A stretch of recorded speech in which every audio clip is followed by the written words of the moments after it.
Olá, vamos começar mais um podcast Jornada Socioemocional.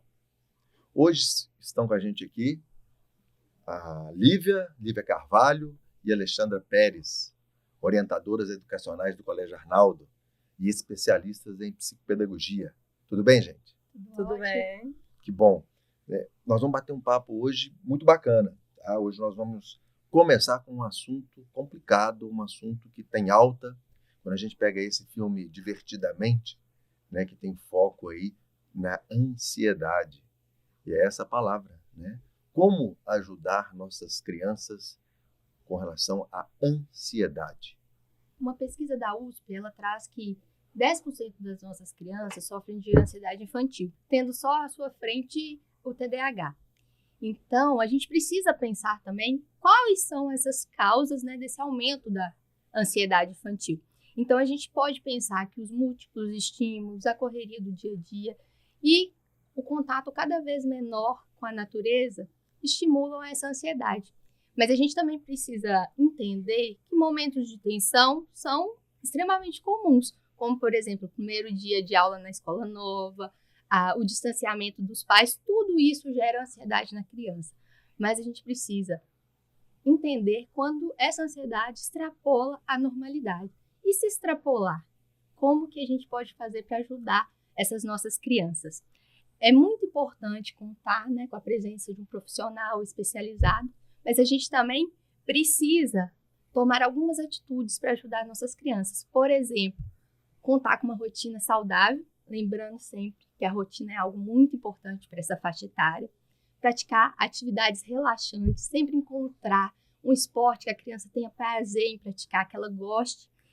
Reduzir o número de dispositivos que aumentam essa ansiedade. Por exemplo, o número de telas à noite e, principalmente, ter empatia pelas crianças, né? Validar sempre esses sentimentos que elas trazem. E a gente precisa realmente cuidar, né? Ter esse cuidado com as nossas crianças. Sempre eles estão mostrando pra gente, hoje eu não tô legal, mas muitas vezes a gente deixa isso passar. É importante que a escola, tanto quanto a família, esteja engajado em poder ajudar essas crianças. Alexandra, essa ansiedade que as crianças têm, né? Lá no colégio a gente tem aquela matriz de habilidades socioemocionais. E dentro dessa matriz há algumas habilidades, né, várias delas, e alguns conversam muito bem com como eu posso controlar um pouco dessa ansiedade, como eu posso contribuir com o controle dessa ansiedade. Como fica essa questão? Qual a habilidade que você acha que você chamaria aí para falar um pouco a respeito, né? Porque conversa um pouco com essa questão. Trabalhando essa habilidade, a gente está ajudando o trabalho com ansiedade. Assim, as habilidades, elas são entrelaçadas, né? A gente nunca consegue colocar uma habilidade sem tratar de outras. Então, acredito assim, que na ansiedade a questão, como a Lívia colocou, da rotina é super importante, mas precisa trazer essa questão da habilidade para dentro de sala de aula para que a criança perceba essa importância, né? Quais são as habilidades que precisam ser trabalhadas? Então, determinação, né? É uma habilidade importante para essa questão da ansiedade, porque se ele não consegue ter determinação de participar junto com a família daquela rotina, ele não vai conseguir, ele não vai vencer aquele desafio. Né? Então, as habilidades fazem, sim, toda a diferença nessa questão da ansiedade, até porque ela vai desenvolver na criança, até que é o meu tema depois que eu vou falar, a questão da autoestima, né? E de tantas habilidades que a gente precisa ter na vida para o nosso dia a dia. Isso aí. Quando a gente olha para esse conjunto de habilidades, de ações que a escola pode exercer, né? A exemplo do autocuidado, né? Uma habilidade muito importante a ser desenvolvida. Como que é esse trabalho, né, do Colégio Arnaldo com ajudando essas crianças ao controle, né, da ansiedade? Sempre que eu recebo, né, as crianças na sala da orientação, muitas vezes eles chegam muito ansiosos ou chorosos. Eu logo proponho para eles um exercício de respiração, a gente faz o exercício junto, e logo depois que ele se acalma, eu tenho uma escuta muito ativa com eles, né? Valido esses sentimentos, que eu acho que é muito importante. E depois a gente começa a fazer algumas reflexões, né? Como que eu posso fazer da próxima vez que isso acontecer, para que seja mais tranquilo, para que não aconteça dessa forma, né? Para que diminua. Então, a gente vai conversando. E uma ferramenta muito importante que nós temos também no colégio são os livros. A gente consegue utilizar a literatura para que as crianças entendam o que realmente é ansiedade, o que eu faço se eu sentir ansiedade, né? Obras como E se eu sentir ansiedade, de Paloma Blanco, ou também A Mágica da Respiração, são obras que possibilitam que as crianças conheçam, né, saibam o que é a ansiedade e também o que eu vou fazer se eu sentir isso, como que eu vou fazer se eu para me autorregular naquele momento. Então, a gente trabalha com eles nessa linguagem própria, né, deles, para que eles consigam entender e muitas vezes até passar para as famílias. A gente também tem uma técnica de meditação, né, que é um exercício com foco no presente, que é a técnica de atenção plena. A gente tem até um baralho, que a gente tem algumas cartinhas que mostram como fazer essa meditação para que eles diminuam essa ansiedade. Mas algo que é muito importante é que as famílias prestem também muita atenção nos sinais, né, que as crianças trazem e, logo que possível, leve isso para o colégio, para que a gente possa trabalhar em conjunto. Porque, às vezes, algumas questões, né, que estão vivenciando em casa, né, que estão deixando a criança mais ansiosa, é importante que a família coloque, né? E eu achei bacana quando você falou, né, primeiro a gente tem que validar esse sentimento, ou seja, a criança tem que entender que é um sentimento e que ele acontece. Exatamente. Né? E aí, a partir da validação, usar ferramentas para que possa ser, né, amenizado, mitigado aquele sentimento. E a gente sabe que as telas, elas, né, já fazem parte da vida, né? E isso é um caminho sem volta. Na verdade, a gente precisa educar, formar para um melhor uso das telas. Então, a pergunta é essa, né? Alexandra, como que você, né, no papel de orientadora educacional, entende, compreende o papel que nós podemos, pais, né, mães, podemos ter para melhorar esse comportamento da criança, evitando esse uso excessivo das telas? Pensando aqui, a primeira coisa que a gente deve, né, falar é a questão do exemplo. Né? As crianças hoje também queixam dos pais, que estão em telas e em excesso e não dando atenção para os seus filhos. Então, é uma coisa que a gente precisa repensar como pais, como eu estou diante dessa criança. Como eu vou proibir uma criança ou colocar um tempo para ela se eu mesmo estou como exemplo e o tempo todo com tela ligado, né? O tempo em excesso. Precisa haver uma negociação, sabe? Não, assim, uma proibição, porque a tecnologia está aí, né? Então, precisa colocar uma rotina, né, para essas crianças, precisa ter tempo livre, né? Precisa ter o tempo de estudo. Então, os pais precisam organizar essa rotina para que esse uso de tela esteja dentro, né, desse combinado. E, assim, muito importante que os pais verifiquem o que os seus filhos estão vendo. Porque a gente sabe que o cérebro, ele aprende muito com a repetição. Então, dependendo do que seu filho está vendo na tela, se você não está acompanhando, está entrando tudo ali naquela caixinha, né? E daqui a pouco ele está reproduzindo.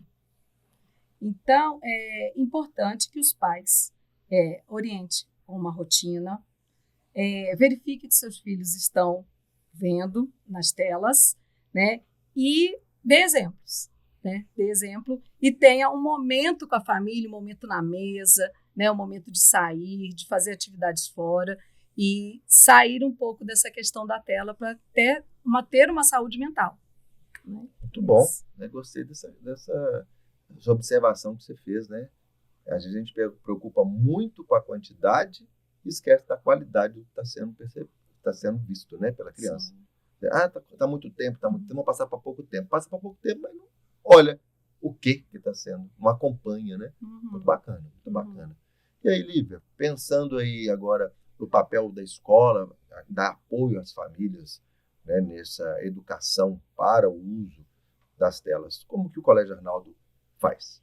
No Colégio Arnaldo, né, os alunos não são permitidos levar aparelho de celular para a escola, então a gente acaba propiciando para eles um momento diferente das telas, né? Eles têm a oportunidade de conhecerem brincadeiras tradicionais, como corda, peteca, coisa que está se perdendo, né? Então, a gente, dentro disso, eles têm a oportunidade também de trabalhar em grupo, tomar decisões.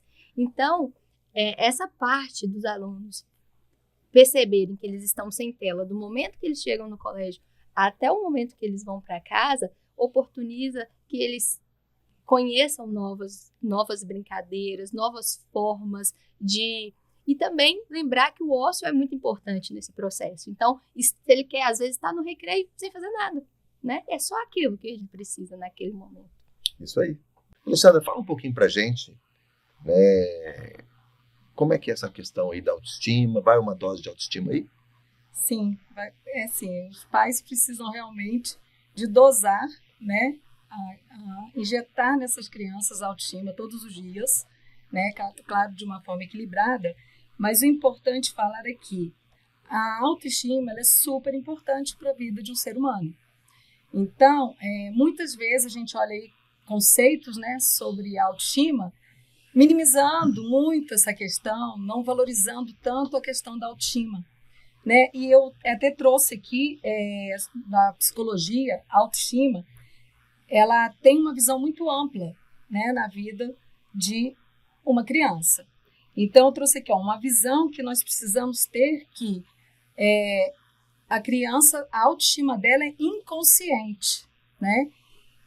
Ela valoriza as qualidades, né, relacionadas a ela mesma. O conhecimento que nós temos, os nossos potenciais são importantes para a vida dessa criança, né? E como lidar com essas dificuldades do dia a dia. E sem deixar os nossos pedaços, que são a nossa essência. Então, eu acho que assim, a gente precisa pensar de uma forma bem ampla e colocar aqui para os pais que nós precisamos dar essas doses de 3 formas, né? A primeira forma é do ser humano, é você dar doses como uma pessoa, um ser humano, não só como seu filho, mas pensando que ele é um ser humano, né? A segunda dose, muito importante, é o corpo, né? O corpo fala, a alimentação, né? Como no encontro passado a Lívia falou sobre essa importância, e a espiritualidade. A espiritualidade é a nossa essência. Então, o que os pais precisam se preocupar nesse sentido? Ele precisa que o seu filho sinta o amor que ele tem por ele, independente, né, se ele está acertando ou errando em alguma situação. Ele precisa sentir que o pai está ali presente, a família está presente, orientando e apoiando ele nessa questão. Agora, uma coisa assim, que a gente percebe muito no colégio é a superproteção. A superproteção hoje está sendo uma causa muito grande nessa dificuldade da criança desenvolver autoestima, porque aí ela perde, né, as experiências. Os pais não estão deixando as crianças terem as experiências necessárias para que ela desenvolva essa autoestima. Então, isso é um dado preocupante, sabe? A questão da superproteção. Uma outra coisa que eu acho que vale muito a pena falar é a questão da felicidade, né? Os pais acham que dar felicidade é dar roupa, brinquedos caros, né? E tantas outras coisas materiais. Só que a autoestima ela não é desenvolvida por coisas externas. Ela é desenvolvida pelo seu interno. Por isso que é autoestima. Então, quando, por exemplo, seu filho está em casa ajudando o irmão, né? Vou dar um exemplo aqui, para ficar bem claro. Ele está ali colocando a calça no filho que o outro está com dificuldade, o menor. Então, ao invés de você falar assim, nossa, você vai ganhar uma estrelinha lá no seu quadro de boa atitude. Não, pensar assim, olha, você está fazendo uma coisa muito legal. O que você está fazendo para o seu irmão? Então, ele sentir que ele está fazendo uma coisa que é valorizada de uma forma diferente, né? Então, hoje tem muitas receitas na internet. Faça um quadro para o seu filho e dê recompensas. Faça isso, faça aquilo. E sendo que está tudo no externo. Então, a autoestima ela fica muito frágil, né? A criança fica com uma autoestima frágil e aí é a criança que vai ter dificuldade com frustração, dificuldade de vencer um bullying, né? Dificuldade de passar por desafios, ela vai sempre fugir de desafios. Então, são coisas assim que a gente precisa ter um olhar diferenciado para a questão da autoestima, como ser humano, né? Como um corpo que está ali. E uma coisa importante também da espiritualidade é que na espiritualidade é a nossa essência. Então, o que acontece muito, né, com os pais, né, quando uma criança nasce? Né, a gente super protege, tá naquela fase, mas quando ele cresce, o que nós precisamos perceber? O que ele tem de dom? Qual é o talento que ele nasceu? Né? E não querer colocar esse talento para ele. Então, é perceber, se ele quer fazer um esporte, ok, vamos lá, vamos fazer um esporte. Ele é muito bom no futebol. E aí, não, mas o pai não quer futebol. O pai quer que ele seja bom no basquete. Então, ele abafa, né, a essência, o que aquela criança quer, para colocar a sua vontade, né, nessa criança. Então, acho que é uma coisa que realmente precisa pensar muito nessa questão da autoestima de uma forma interna, subjetiva. Bacana. Olivia, como, né, na condição de orientadora educacional, a criança, né, que está aí com dificuldade, com a autoestima dela e tal, como é que é isso? Isso tem uma implicação no aprendizado, na parte cognitiva também? Como é que é isso aí? A gente sabe que a autoestima é muito importante nesse processo de ensino-aprendizagem, né? Muitas vezes a criança se vê desestimulada, né? Se sente frágil, impotente perto de tudo aquilo. Então, é muito importante que a escola, os professores, a orientação e a coordenação percebam isso e valorize aquilo que a criança faz de melhor, né? Como a Alexandra trouxe aqui, a gente precisa validar essas potencialidades da criança para que ele retome. E como que é isso aí, Alexandra, no dia a dia do Colégio Arnaldo? Como é que é o trabalho, né, com essas crianças no dia a dia? Nós temos, né, a forma de tratar com as crianças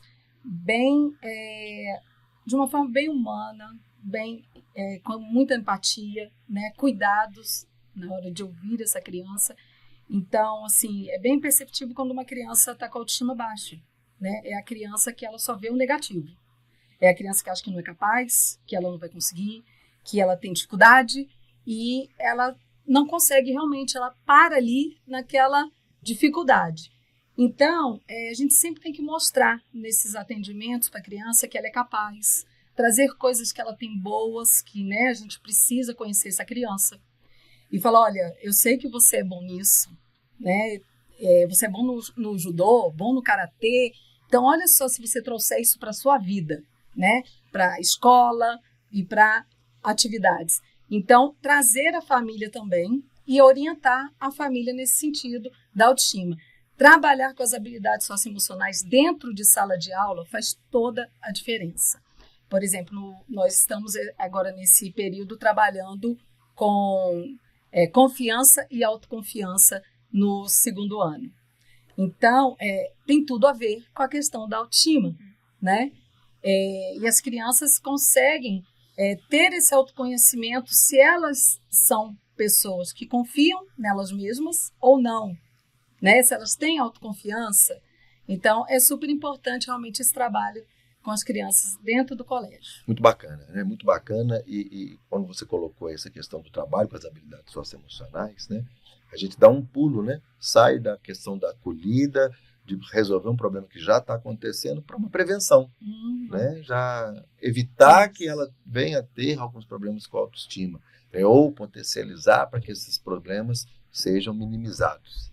Gente, muito obrigado mais uma vez, né? Foi um prazer enorme conversar com vocês de novo. Parabéns pelo trabalho. Obrigada. E muito obrigado, né, por continuarem aí acompanhando o nosso podcast. Grande abraço, tchau, tchau.